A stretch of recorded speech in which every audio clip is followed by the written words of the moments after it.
Welcome to Fear and Greed, the week ahead. I'm Sean Aylmer, and as always, I'm joined by economist Stephen Koukoulas. You'll find him at thekouk.com, Thekouk, thekouk.com, and on X using the handle The Kouk. Stephen, good morning. And a big good morning to you, Sean.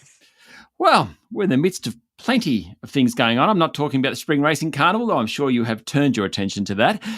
Beyond that, last week we had US Fed cutting rates. We had an unemployment number, which kind of like unemployment numbers tend to do these days, gave something for everyone. Where do we stand as we start this new week? Well, last week we had the US Federal Reserve cutting interest rates by 50 basis points. I think the market consensus was overwhelmingly that they'd only do 25, but the Fed and Chairperson Jerome Powell was sort of saying, look, while the economy is still growing, it is slowing. While the unemployment rate is still low, it is rising. And we want to get ahead of any nasty news, ahead of any recessionary talk. So they went to 50. They signaled there's more rate cuts to come. And yeah, well, we're just now in this position to sort of judge the US data on the inflation momentum and growth momentum and unemployment rate to see when the next move in interest rates is and how many rate cuts there are and those sorts of things. But yep, the US has joined the Eurozone, the UK, Canada, China. I've got to do a rap about this, I think, about how many central banks are cutting interest rates. Yeah, no issues there in Australia, though. We don't seem to be very close to cutting interest rates at all, and we'll find out, well, plenty this week with the Reserve Bank Board meeting and inflation, but even last week's unemployment numbers, it kind of gave the reason the Reserve Bank to do nothing. Yeah, they were in the groove, as they say. The employment number was solid, nice and solid. The unemployment rate was steady at 4.2%, so it still has ground up a bit from where we were a year ago. Funnily, I think it's funny anyway, that the increase in the unemployment rate in Australia since the low point about a year ago is the same as in the US. US is worried about its labour market. We probably aren't. But anyway, that's for another day.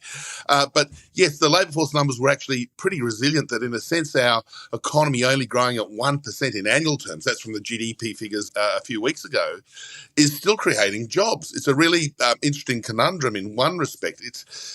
While we want people to have jobs, of course we do, it's also saying that productivity is continuing to be pretty crappy, because if we're getting all these jobs being created and GDP is not very strong, it means output per worker is still pretty ordinary as well. And that's the sort of, what do we call it, a microeconomic policy issue for the government to tackle. But from a macro perspective and an RBA perspective, they'll be content, I think, to see those labour force numbers that we saw last week. And that's what you think they'll say this week when when Michelle Bullock speaks after the Reserve Bank Board meeting? Yeah, the board meeting, I think it's there's no such thing as a dead set certainty, but rates on hold, you'd put almost your house on it, at least a monopoly house on it, that they're not going to change interest rates. And yes, it's one of those meetings where it's what they say, both in their formal, or Michelle Bullock's formal press release, but then, of course, the Q&A when she's confronting the media. Look, they still have to acknowledge, in my view, that the economy is slowing down, that the labour market is softening a bit. Global conditions are important for Australia. Things like commodity prices are down pretty significantly too, and that will have some impact on Australia. But again, I think she'll probably then say, on the other hand, well, we're in no rush to cut rates. We want to be absolutely certain that inflation's falling before we pull that trigger on a rate cut.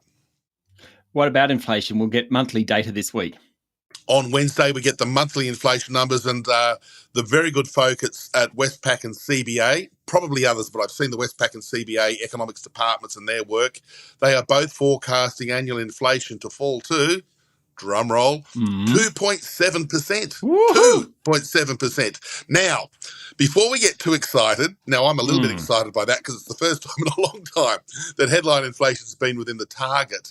The reason for that sharp drop back in the rate of annual inflation is these electricity subsidies that we're all enjoying as householders. The $75 a quarter that the government announced in the budget back in May is now starting to hit our electricity bills, and that's going to cut electricity prices by approximately 15 or 16%. Right. Given the weighting of electricity in the inflation basket, that trims off about 0.4, 0.5 off your monthly inflation rate. And therefore, you get this big drop in the annual inflation from what was 3.5% in July down to about 2.7. So All eyes on that inflation number. Some of us will be excited that there's inflation back in the target range and we're going to have an increase in real wages, and that's a good thing. Others will say, ignore that. Look at the trimmed mean. Take out these volatile items or the ones that are influenced by government policy because they're not influenced by the RBA interest rate settings. I think the truth's somewhere between those two. You economists, you are dismal, Just when there's good news, there's bad news. It always seems to be that way. Always the way. Look, I'm welcoming the fact that we've got inflation down. And in the past, some of the inflation increases have been due to, tobacco excise increases and the world oil price going up. Let's just celebrate this one number if it does in fact come in within the RBA's target. That's my view. I'll have a glass of champagne if we have a 2-point-something inflation rate. Well, you've convinced me. I'll do it as well. Stephen, enjoy the week. Thank you, mate. That was economist Stephen Koukoulas, better known as The Kook. You can find him at thekook.com and follow him on X using the handle The Kook. I'm Sean Aylmer, and this is Fear and Greed, the week ahead.